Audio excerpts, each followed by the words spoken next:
today I'll do an actual episode of my Absolute Philosophy series instead of just a little aside, recreation ones. So this is basically I could have done it as part of the belief systems one, and I thought I had used this title, but I kind of looked and I don't think I did. Right, surprisingly, but I've probably said it in a lot of these belief systems.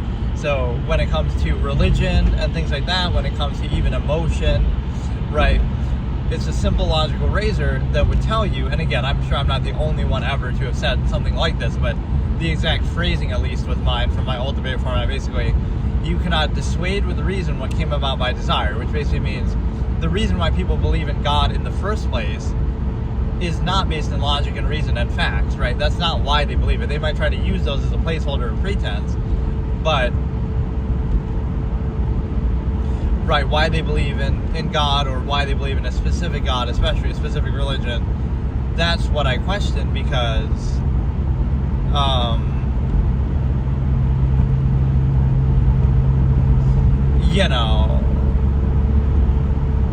they do it because they want to. It gives them some psychological comfort, it gives them structure, it gives them answers, unwillingness to be puzzled, they want to know everything about the universe and pretend like they do and have all the answers and certainty. And certainly in history I can sympathize with that more, right, with the lesser technological scientific knowledge and everything that we had, right? All the unknown is kind of scary to people. Obviously you're out in the jungle and you don't know anything about the world, right? So you come up with these things to explain it, right? But that doesn't mean that makes it true. So if you try to face religion, and I've had this debate, so many times with so many people, if you try to face it with logic and reason and facts, it doesn't matter what you say, right? Because think about it.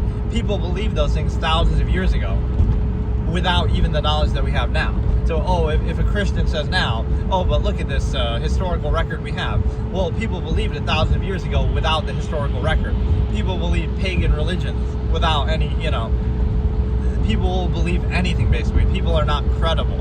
And so you might think, that means I'm not credible either. But that's the difference. It's I would be more willing to acknowledge the objective reality. I'm just an animal. Human beings are just animals. We're slightly more evolved, slightly more developed, slightly more intelligent. Right. That's all we are. And that defines us as thought. And so you can be either arrogant and act like, we know everything, we have all the answers, and God created us in his image, and we're, all that egotistical, lofty, human-centric rhetoric, or no, we're just animals, we evolved slightly more, we're self-aware, we've done a lot with our technology, but that doesn't mean that the universe revolves around us, and there's a God, and there's a heaven, right? That's kind of the cui bono effect I talk about, who benefits, not my term, but I use this as a concept. I don't know where exactly that term originates from, but it just means who benefits, right? Cui bono is basically, think about the two scenarios. Okay, we're just animals, we just happen to evolve a little more, we have a little better technology, that's all good. And so, that's just the objective reality. But versus the other one, God created us in his image and everything revolves around us, and everything, our standards are absolute and objective, and the laws of the universe, and it's heaven and hell and all this kind of stuff, right? Well, that would indicate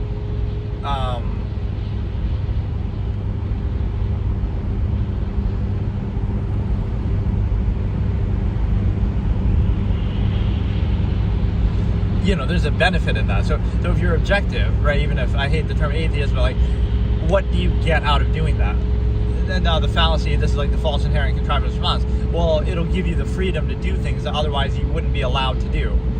But that's kind of nonsense, because your ability to do those things comes from the inherent reality anyway. You're capable of doing those things naturally, and then you choose not to based on, laws or deference to society. But that's the inverse way that religion or society contrivance would treat it. For example, you would say,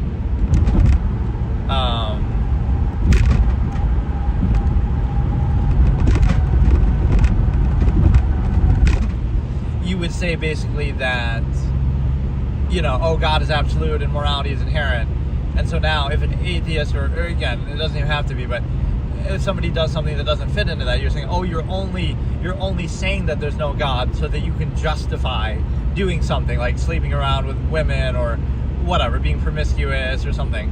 right? The problem with that perception is, first of all, the fact that you can do it shows you that evidently it comes down to subjective human enforcement or upholding anyway, right? Like God doesn't seem to care or do anything, right? God likes to watch, as Al Pacino says in Devil's Advocate, basically, evidently he doesn't care, or he's not that powerful that he can impact it. So again, the human-centric point of view is very telling, right? So again, asking who benefits from that, who benefits from just objective reality.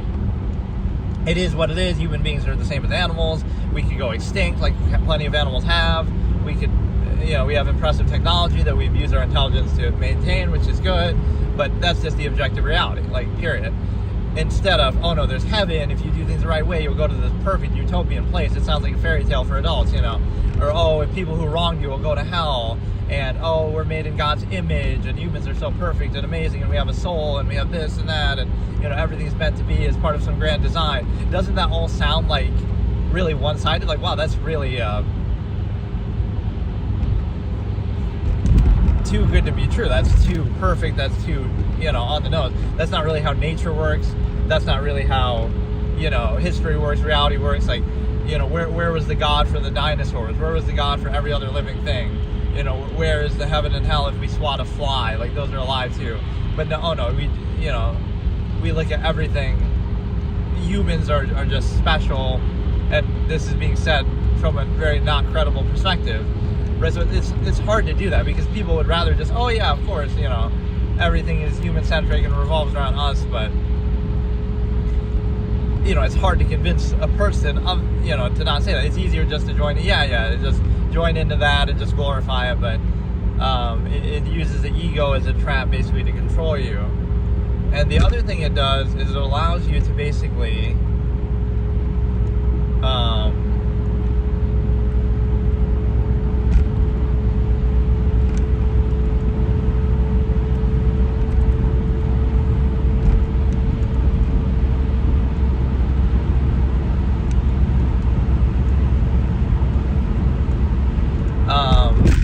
so again, if you try to come with logic and facts and reason, it doesn't matter, because that's not why they believe it in the first place.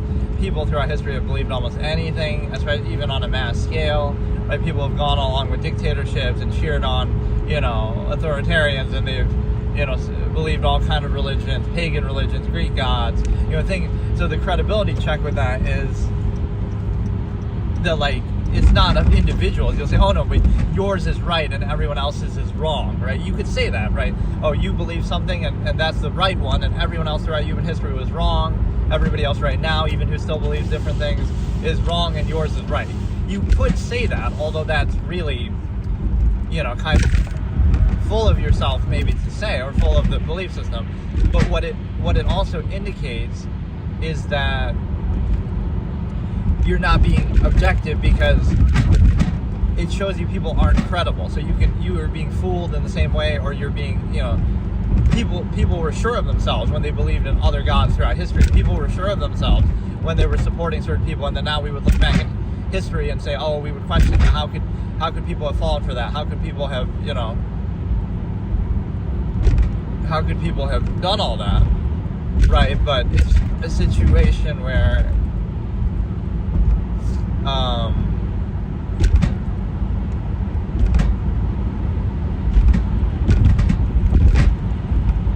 right, how could people have done all these things throughout history, and we would discredit them? But you wouldn't see that in yourself and say, oh, maybe it's the same process that I'm falling for. Oh no, ours is right.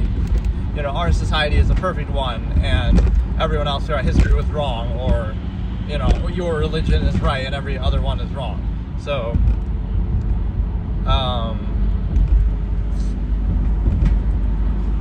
right, so it'd be hard to convince people that way of it'd be hard to convince people that way, because again, the reason why they believe it is something else. You got to think, like, who benefits, right? Who benefits from objective reality? So it does have that interesting contrivance response twist to it. The fact that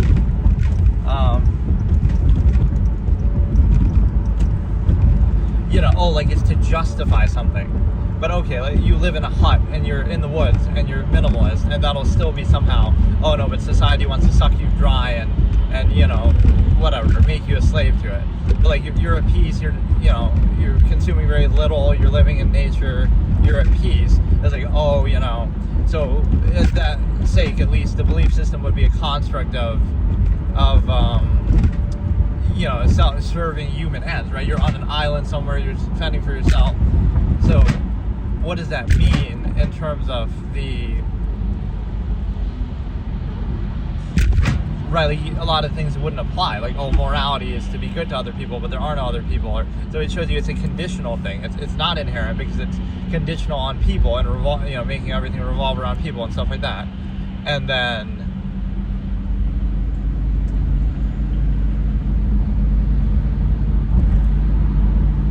the other aspect of that is the simple fact that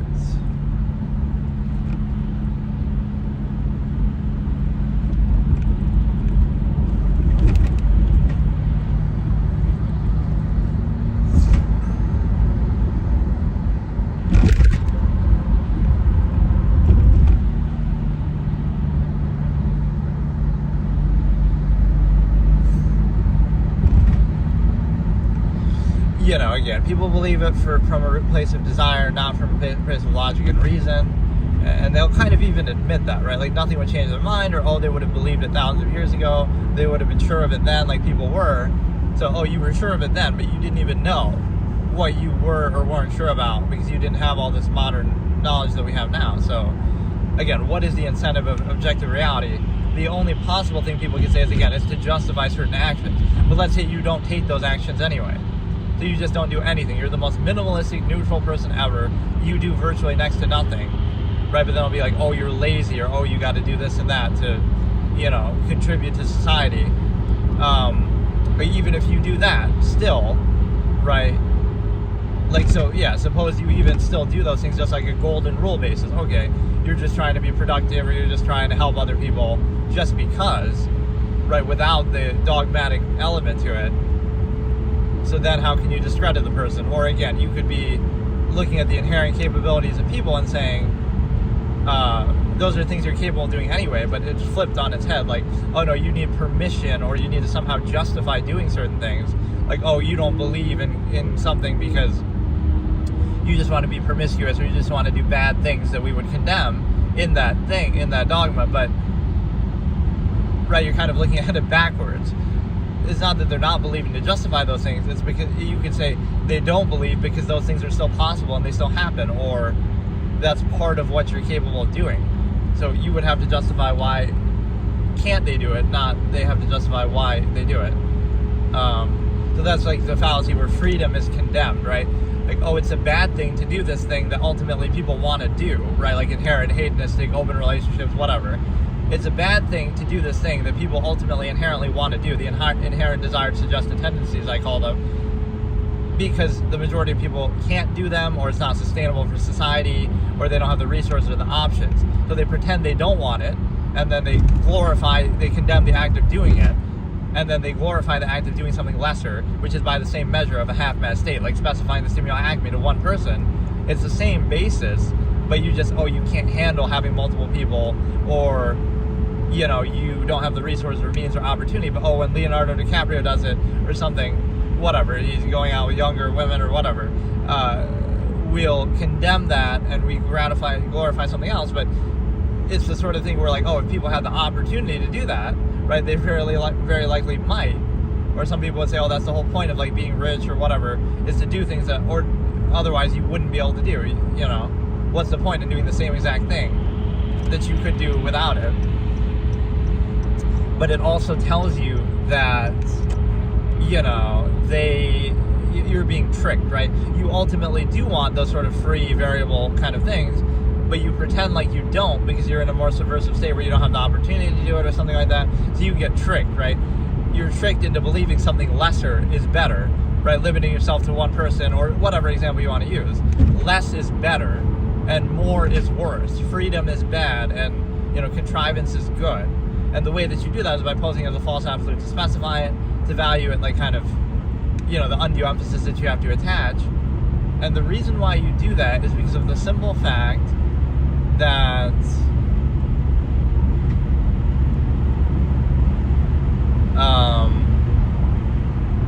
Right, so you might think it's a good thing, but it's really a trick that you're using on yourself. So to what extent are people aware of that, like, as they're doing it? Like a fairy tale for adults, or you're aware of it, at least in the observable practice, as I call it. Like, you'll be complaining, oh, my wife's bitching at me, or it's such a struggle, the stresses of married life. But why would it be stresses if it's absolute? It's love, it's meant to be a soulmate, right? So you're struggling to maintain a false absolute in order to specify and rationalize it, like, why you would limit yourself that way, or why you would base your whole life around it, which again is for the family system. It's for the, which again, you might argue that, okay, it's for the family system, and you can make a functional argument, say, oh, that's useful to raise children or something, but that's not actually what people say, right? There's the ego gratification that they get from it, like, oh, it's love, it's meant to be. That's not what you're saying, right? You're not saying I'm conceding freedom for the functional basis, which again, what if somebody just chooses not to do that? They don't want to have kids, they don't care about that. Right now, those things go out the window. Or even outside of that, like, so again, it's a contrivance state. This is a very hard concept actually to explain, but a contrivance state will insist upon itself as absolute, even when it doesn't serve any purpose, right? So it's contrivance for contrivance sake. Stop at a red light even if nobody's around, just because you're an obedient, mindless sheep, right? Not because it actually serves any purpose. Do you obey authority for authority's sake? Not because it's actually justified or qualified in any way. It's kind of arbitrary, and that shows you people go along with anything. Indignant insistence, kind of. But the other part of it is the fact that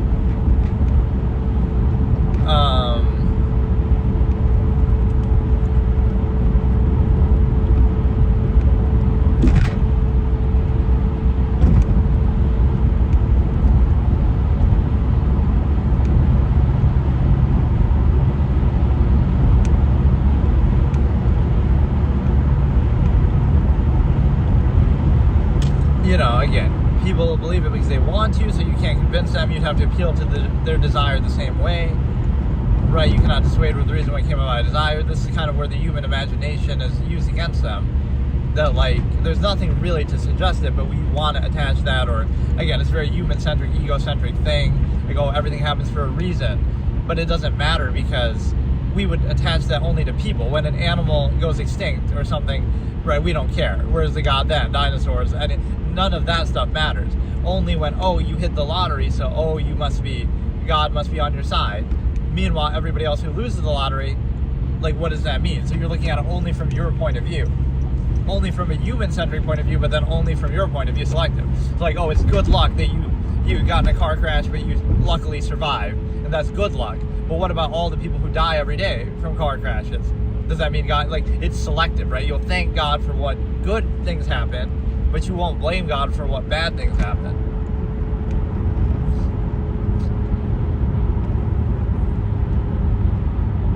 And then what else happens is the fact that, again, the cui bono effect, who benefits, what is really the benefit of, why are there two, I don't know if you can really see that from here, there's two cops on back-to-back, those little, barrier checkpoints. Why would you need two of them that close to each other?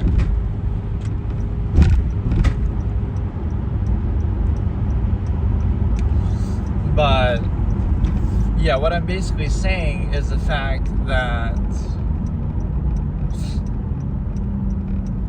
again, who benefits?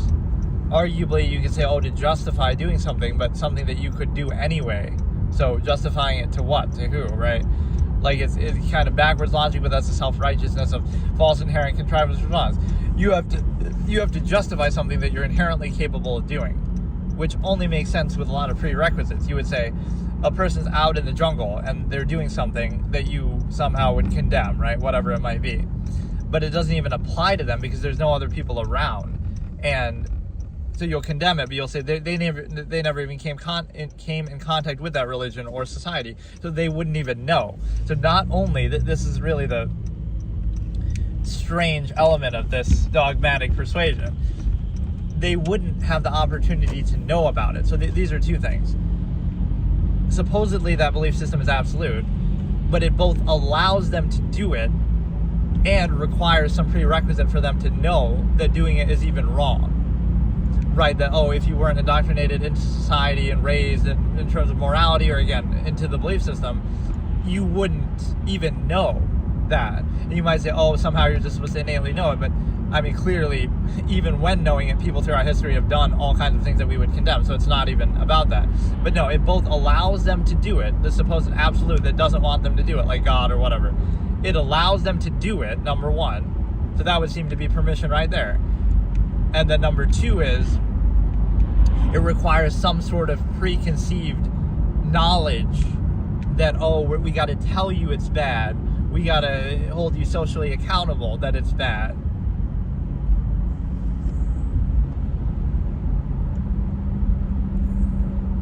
Right, so just think about that for a second. Something that is supposedly beyond reproach and you're not meant to do and God doesn't want you to do, or it's, somehow objectively inherently wrong.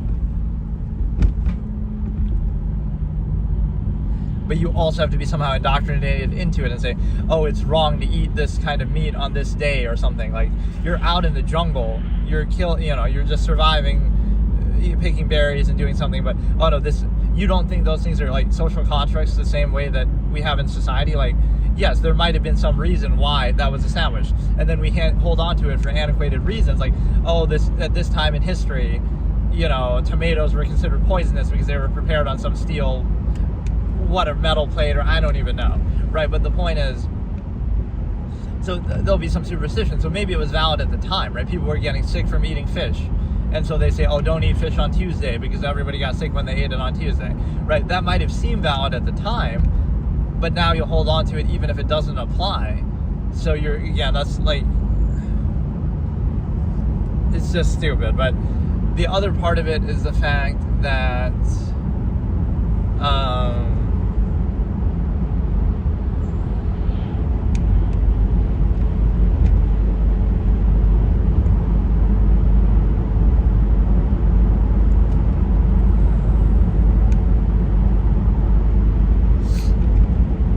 again, who benefits? So objectivity is often boring. It doesn't revolve around people. It doesn't achieve a certain end. It doesn't have a point, right?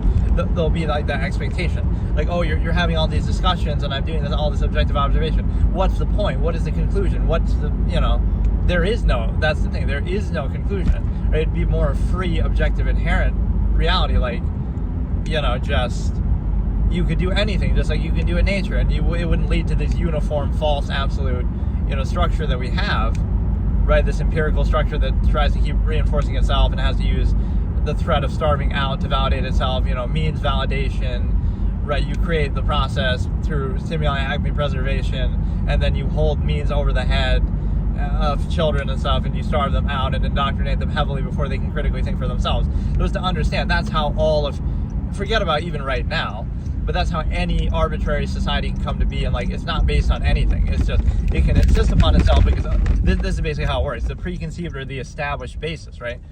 It already exists, so therefore it's validated. And you have to suck up to it or appease it because it already is established. But by that logic, anything could be established. World War II Germany was established. So if you're growing up there, you're accountable to it. It'll starve you out if you don't do what it says. So I guess it must be right. So that's the kind of one-size-fits-all mentality. Like, it could apply to anything. So that's how China right now gets away with censorship, and it's already established, so it must be right. It's this preconceived basis. You'll just go along with it mindlessly as long as your bread and circuses are adequate. So it's not based in anything, so it's no surprise, right? The same way that the random, if you want to call it that, but again, random implies compared to what? Like a human-centric whatever, something that revolves around us wouldn't be random and anything else is random. Like, so the random or arbitrary origin point of everything, like the universe, etc., or like the lack of, again, a god or a clear picture like that, would explain all the things that happen. Well, dinosaurs evolve and then they go extinct, and then meteor hits, and all these different things that happen. There really is no design to them. Like, why is there life on just here? We try to attach meaning to it. Like, there's a lot of things, if you look throughout history and scientific record, it's not even that it's random, it's just that it would explain everything that could possibly happen, the fact that there was no rhyme or reason or origin point. Otherwise, there'd be a lot of contradictions, right? If there is some design, it would be hard to fit everything into that explanation. It's the arrogance to think that you have all the answers, even thousands of years ago. So it shows you people's desire is greater than their, desire for truth. Their desire for closure and answers is greater than their desire for truth. But it's a situation where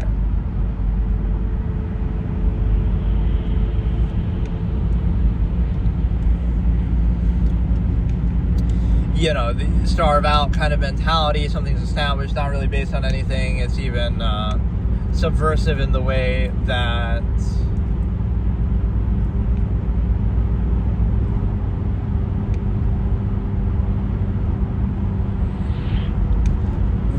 it's established, it'll reinforce itself, insist upon itself, indoctrinate without consent before people can think for themselves.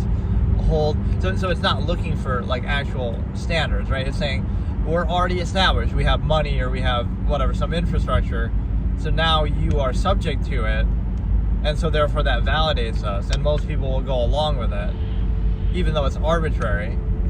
So again, even on the human level, you can say that same quote I just said, like the origin point quote that I say, it's kind of the same meaning, but I didn't say them at the same time originally. Like, if you look back at the origin point of something, you'll realize how arbitrary it is, and so it could explain everything that could happen. Like in human society, how do all these bad things happen in society? It's because there is no rhyme or reason or order to it. It's just a bunch of subjective people, subjective animals doing things, right? They might disguise it in some pretense or other, but like, think about all the leaders, all the governments throughout history, all the dictatorships, monarchies, all the atrocities, but yet we would take it seriously. And by it, I mean the design of society itself, empirical authority structure, right? The quote that I say, like,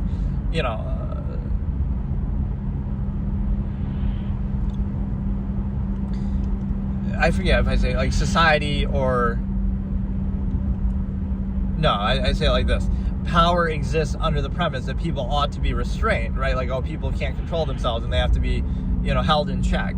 But then to that same end, right, that's the premise that we pose. Then to that same end, we empower those same subjective people, right? And then we expect, how could anything go wrong with that, right? We're saying that people can't control themselves and they need to be restrained. But then in order to achieve that, we empower people. And you'll say, but those people are special, or we try to do the best of it. But it's still the same flawed process and inherent nature. So you're saying people need to be restrained, but not only are you not restraining all of them, but to the end of restraining most of them, you empower some of them, and then then you're shocked when something goes wrong, right? Like, how can that make sense? So you create like this special anointed group, but it's obviously nobody is immune from that, nature. So,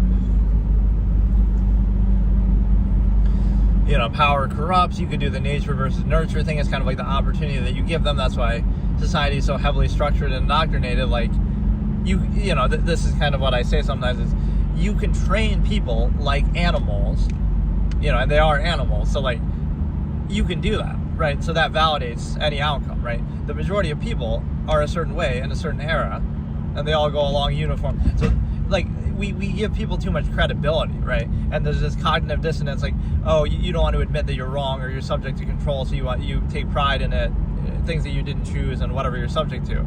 So that's what it turns out is like,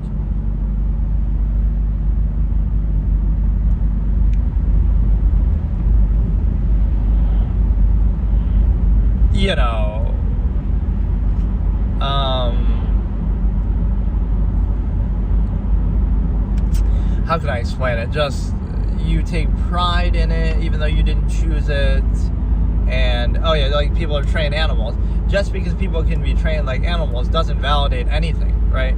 Like, again, if you were in World War II Germany, you might have been trained in that way and gone along with that. If you're in China right now, you might be trained that way and go along with that. It's just to point out that, so people have gone along with so many things throughout history, so that all that shows you is that people lack credibility and they're kind of weak and they can be controlled. Instead, we treat it like an absolute, like, how could this many people be wrong, or people are, somehow special, or, just not just mindless sheep indoctrinated by an era, and so you have to apply special kind of pretenses. Oh no, it's something, right? Every era will have something that reinforces that controlled state, some sort of false absolute to bypass. Like the modern day is definitely weaponizing medicine and those kind of terms. You're posing a false absolute, but you have to define the norm first. Like, oh, somebody has this condition or this label, but compared to what? Compared to what inherent absolute utopian, perfect normal state, supposedly, right? How do you define that? It's defined obviously through the indoctrination in society, so it's not something inherent, it's not something objective, it's not something real, right? Like something even social, right? Social interaction is not, especially in terms of language, is not an inherent trait of human beings. You can say like, oh, they're social creatures, but how did people get by, before language existed, right? So, oh, they all had this condition, you see. So the prerequisite, whenever there's a prerequisite, that's not an absolute, right? Like religion. Oh, this religion is absolute, but it requires you to be influenced by it first. It requires you to be exposed to the Bible first. It requires you to be indoctrinated into the church first. It requires you to learn this language first. So,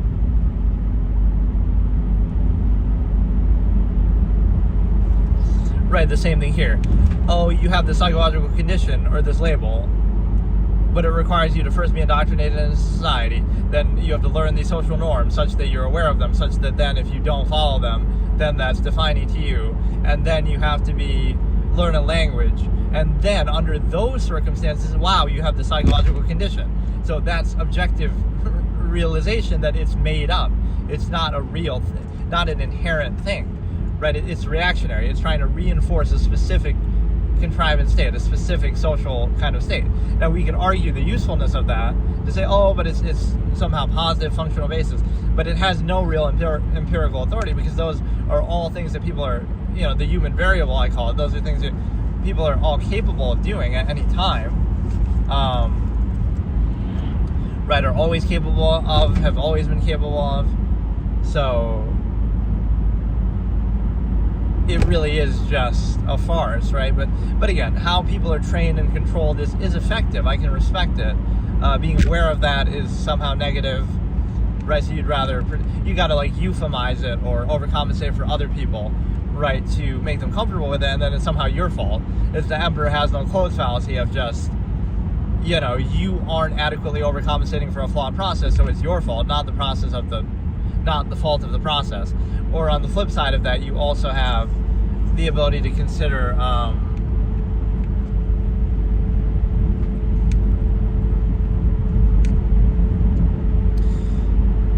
it can never be the fault of the process, your fault for not overcompensating for it, right? It's the inability to achieve a false absolute, not that it's not absolute. Again, just even in variable sense. So that's often what objectivity will be, and why it's hard to even, it's unfortunate, but objectivity is boring. It doesn't benefit anybody. It doesn't, make a specific, easy, clear answer, or like give you a clear structure, or, like what's the point, you could even say, right? It's just objective reality and truth.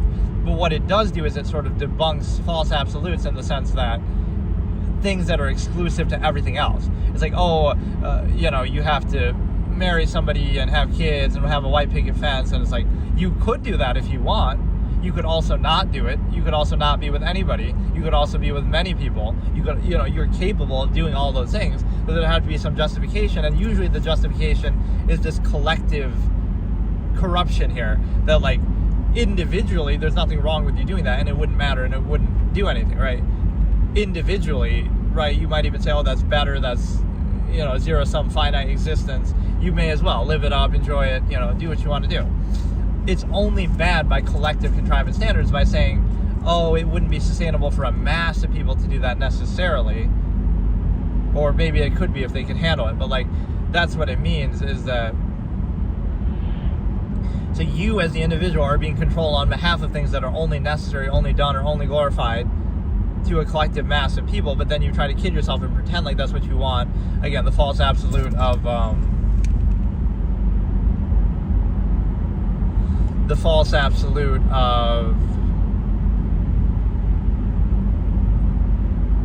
whatever, stimuli acme specification or something like that. So obviously people don't want to look at it like they're trained animals, but by not looking at it like that, they are therefore controlled by it. So it's more a battle with cognitive dissonance. You pretend like you desire it, but yet you constantly struggle with it, so that would kind of show you right there it's not absolute. So it can be rooted in some positive principle. You can argue a functional basis for it, maybe, although again, it's hard to argue that individually. Like, what if that's just not what you want? But then, oh, that's not possible. That's somehow a fault of yours. That's somehow you're a bad person, or you be framed like, oh, you lack the ability to do it, or something like that. What if you just don't want that? What if you just don't care about that? What if you're asexual? What if you're, just not interested in that? Or what if, again, you're promiscuous, or more nuanced explanation?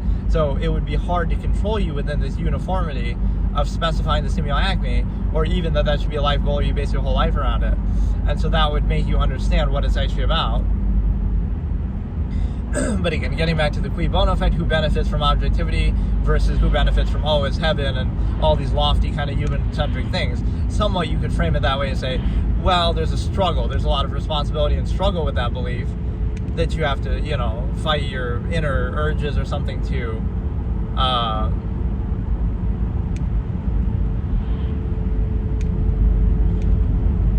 do it. But I mean, you're doing that, again, not in the name of God or some absolute. You're just doing it for arguably collective contrivance, like, oh, that's sustainable, or oh, that's something.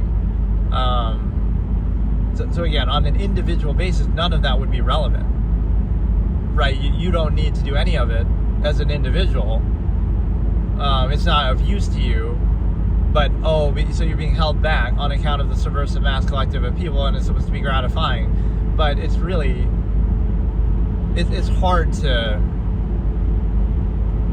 rationalize it that way, because, again, people want to pretend it's something gratifying and lofty. You're nothing but a trained animal, and that's your prison, that's your cage of, again, some ego gratification that you feel good about being a well-trained animal, right? Good boy. You just call you a good boy every time you specify the stimuli acme, even though you struggle to do that, or even, again,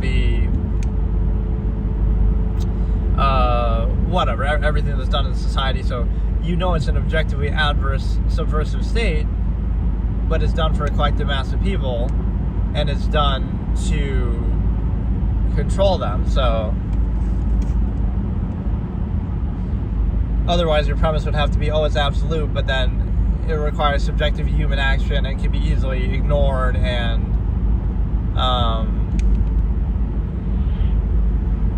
what was the other part of this? Okay, we have, again, you cannot dissuade the reason we came out by desire was the first part. The cui bono effect is another part. Then there's another part that I talk about in this kind of same topic, is the fact that, again, like, just objectivity, but also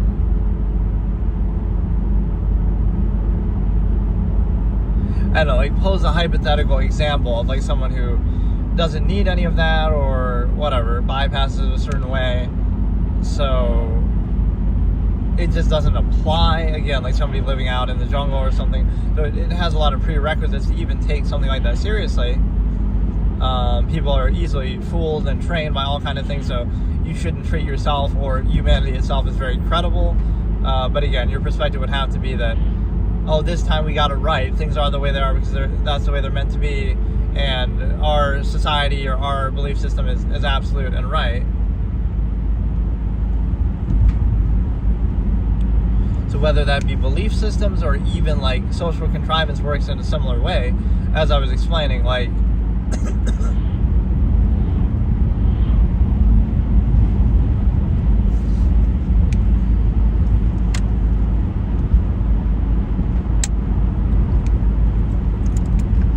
you pose something as a false absolute to specify or to restrict it in some way. And what that means is, again, like you take an inherent tendency that people have, right? And again, it's a credibility check, especially for the dogmatic element that you have.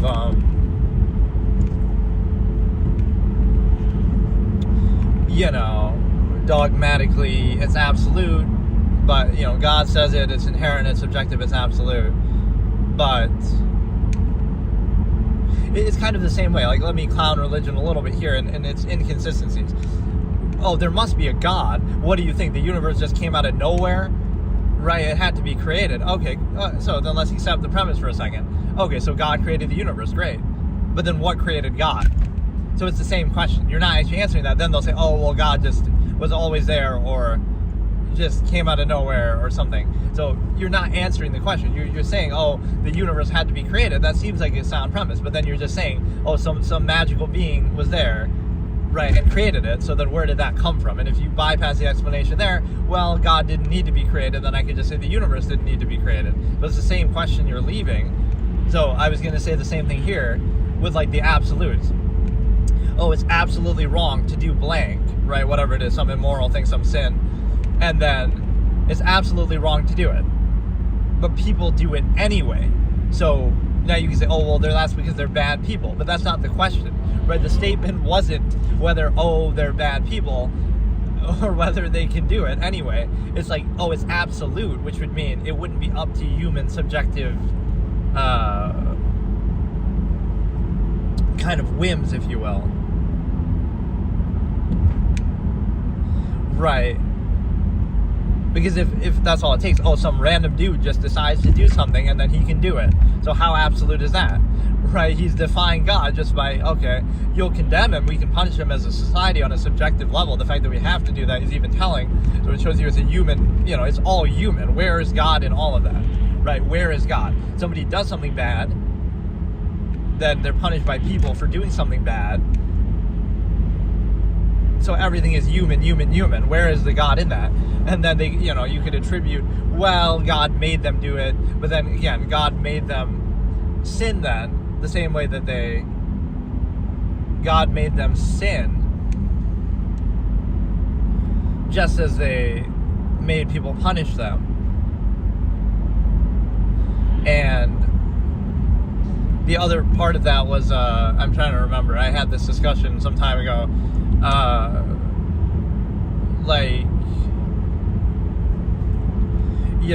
does he control everything then? And if he doesn't control everything, then he's maybe powerful, but he's not all powerful and not, worthy of the kind of worship or whatever that we give in theory. And then also,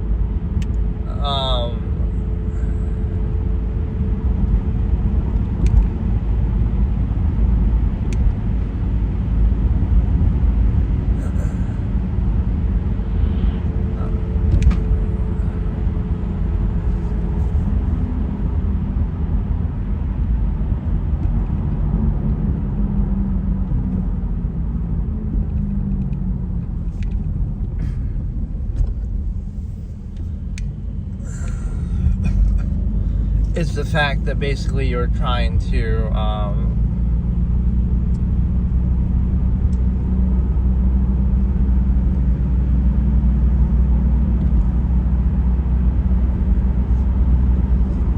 again, it doesn't, it's human, so human does something bad, then other human being, by subjective human standards, then other humans punish them, so God's nowhere in that equation, it relies on us. And then, so it doesn't seem all that powerful then, but the other part of that, again, is the same inconsistency that we said with the creation argument, is the fact that, again, it's supposedly absolute, which to me at least would mean something outside of human control or influence, or it could mean whatever, but like that it couldn't come down to arbitrary subjective human whims. So therefore, so it's absolute, but then all it takes, but then it still happens, people still do it anyway, and all it takes is for them to choose to do it. So wouldn't that discredit the absolute? So again, everything needs to be created, but then God created it, and we don't know what created God, and we can't answer that. So it doesn't answer anything. Or like, oh, morality is absolute, or whatever, sins and so forth are absolute. But people still do them anyway. They still happen anyway. Absolute would imply that they don't happen. Absolute would imply like the laws of nature wouldn't allow them. That's what the word absolute would mean. Or inherent or objective, right? And if not, then I grant you that. No, something can be absolute, inherent or objective, but people can just do it anyway.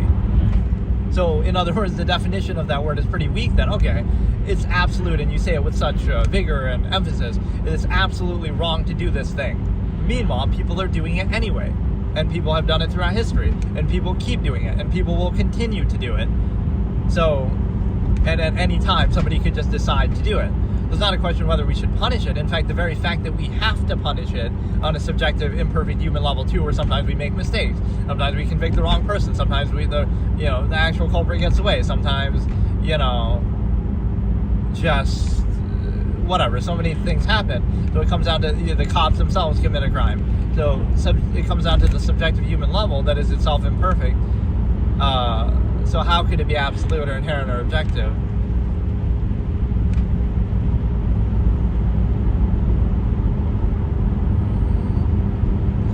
Right, or so either it's not absolute, the same way that God isn't all-powerful, or your definition of that absolute is so weak that all it would take is, a subjective human decides to defy it, and it comes down to both human action doing it in the first place at any time somebody could decide to do, or subjective enforcement being relied upon to punish it. So it's subjective humans versus subjective humans. So there is no presence of God or anything there, and even beyond that, there's no sense of, there's no sense of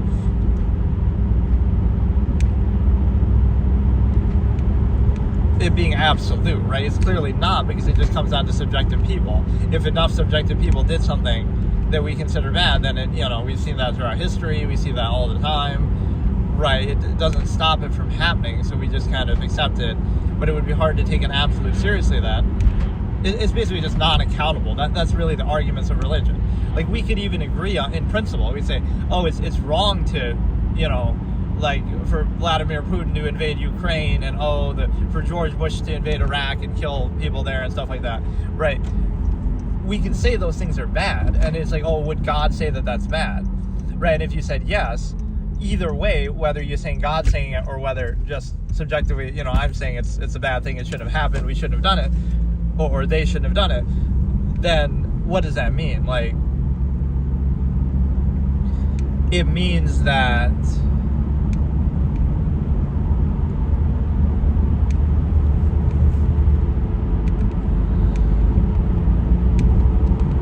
it doesn't do anything, right? Like, it doesn't stop it from happening, so it's still going on.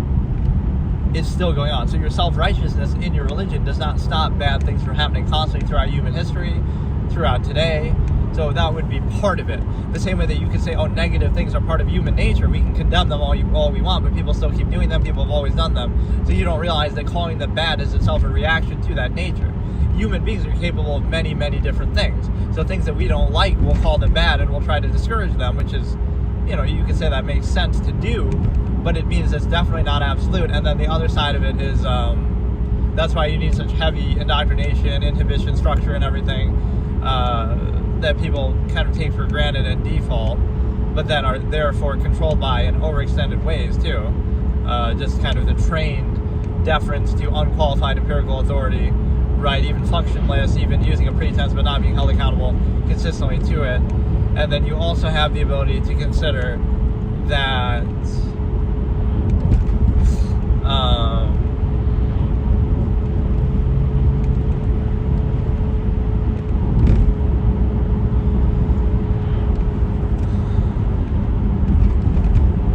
again, if it's absolute, but then it can still happen, it still does happen, it's happened throughout history, it's defined. So again, you would say that's part of human nature, that people can do all those things, the same way that it's part of supposedly religion and that dogma that those things still happen. So it doesn't solve anything. You could argue, well, it creates kind of a form of social engineering of behavior, like it tells you not to do them, so then you're more likely not to do them. But even that doesn't make sense, because you could do that without that. The difference is it's false absolute, posed as an absolute outside of human control, as opposed to it just being subjective. Like, you could still say it's bad, but then subjectively you might not take it as seriously as, it's your word against mine, or a million people versus one, which again is by definition subjective, because if enough people support something that we would say in hindsight is bad, like whatever, it might be a dictator or something, all it took was, there were more people on that side than on this side, so, right, that must mean they're right. But, yeah, it's interesting, because you would say, well, it's something outside of human subjective control, but it's also relies on human action and human choices. So really what it does it too is it assumes that people are not self-aware and can't self-actualize. It really treats human beings like they're, you know, again, trained animals or something lesser. That like people cannot just think and use their brain and make a choice. That's not possible. So it must be, you know, in some other interpretation. Because if that was the case, at any point, any person could just think and choose and do something, whether it be positive or negative or sin or not, they could just do that. And people do that, or maybe they don't really think about it that much, but they instinctively just do it, or they're emotional or something. But it's,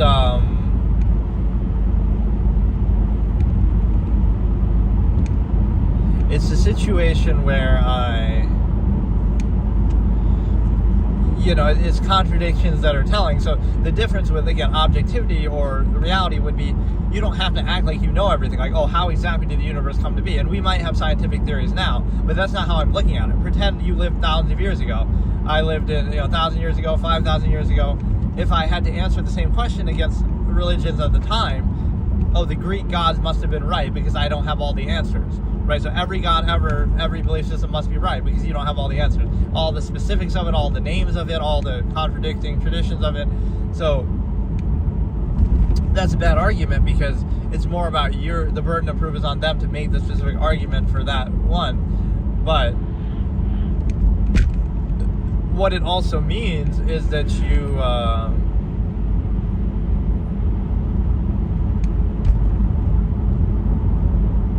basically I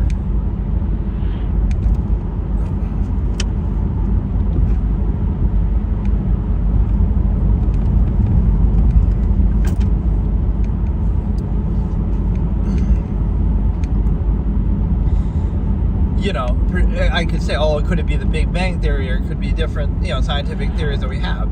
That's not really the point, because we're not there yet in fully explaining that, right, scientifically. But it doesn't matter, because I'm not going to lean on that, because it just happens to be available right now. That wouldn't be the basis of it to say, oh, that's why I wouldn't believe. Thousands of years ago, right, you would still, there'd be more of a temptation to believe because there's all these uncertainties. But the point would be that you wouldn't be able to explain it. You could say, okay, I'm just an ignorant animal, I have slightly greater self-awareness than other animals, and that's all it is. It's nothing more special than that.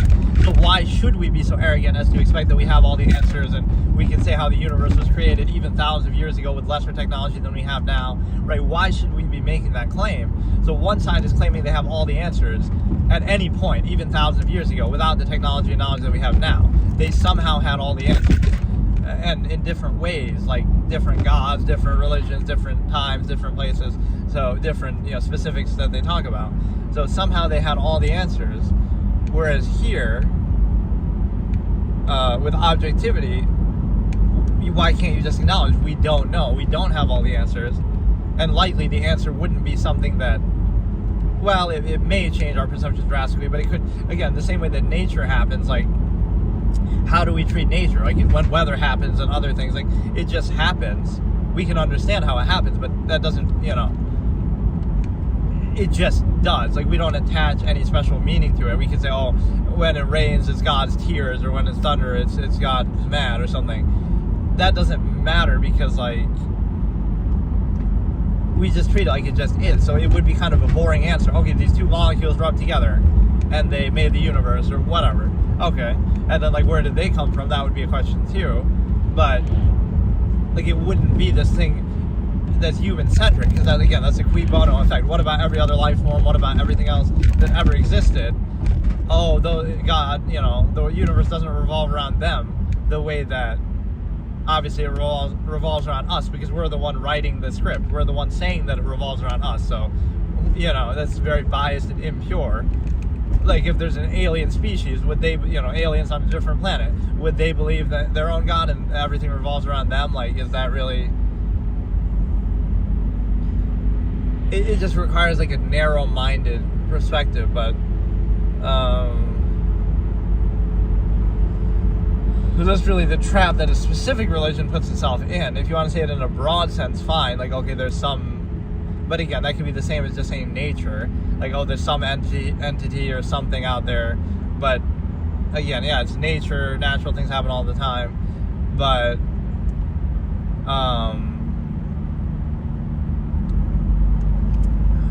it's not even where life came from that would be the key question. It would be like, where did what even is the universe, right? You just say, oh, it's just space, it's just there, but like, and it's expanding and so forth. So I mean, the expansion is a theory right there. So at one point it was obviously much smaller, and maybe even not, like the smallest possible, and then it keeps expanding, right? I'm not going to act like I'm an expert on the science of it, but what it means is that's fine, but wherever it started and however it started is the real question, right? What is that thing? What is that original speck of the universe that kept expanding, or anything like that? Because that's the one thing sometimes people struggle to understand in terms of time, like even talking about fossils or extinctions and stuff like that, or evolution.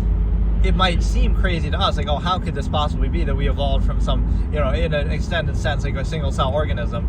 But we're talking about billions of years. So it'd be like, oh, I won't believe evolution until I see it happen in front of me, right?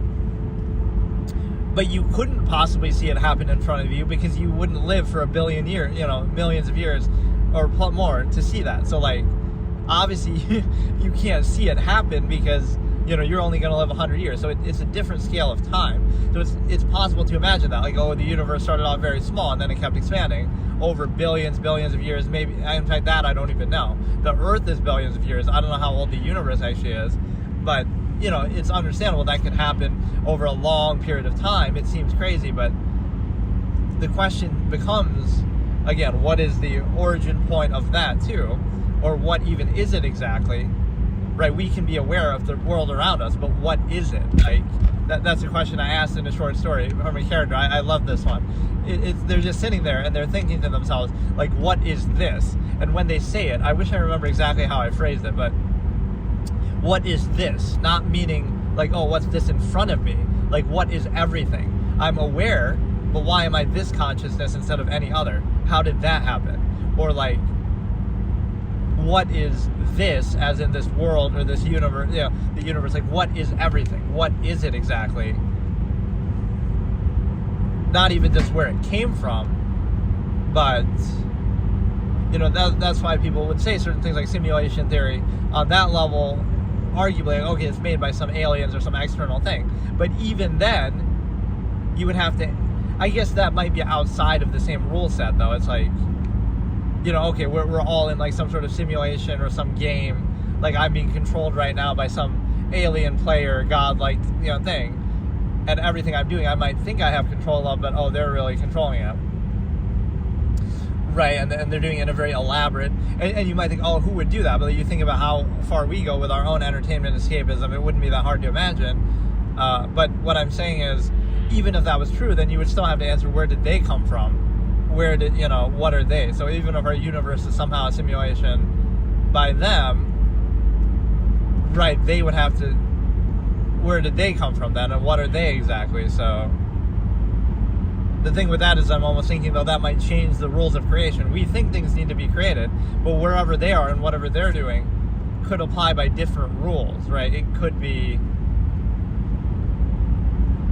but still, there's always still has to be an origin point of something, presumably, right?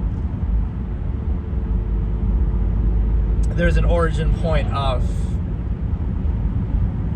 where whatever it is that now is simulating, it creates a simulation like us, or they're a simulation of somebody else. That could be like the twist at the end of a story. It's like, oh, we discover that our reality is a simulation, but those people playing with us and who created it don't realize that they themselves are in a simulation too. So it would be like, that is like the best. That's got to be a twist ending in a movie, and I'll make it myself. So like, they at the end are laughing at us, even though we realize, oh, it's a simulation, but there's nothing we can do about it, right? And then we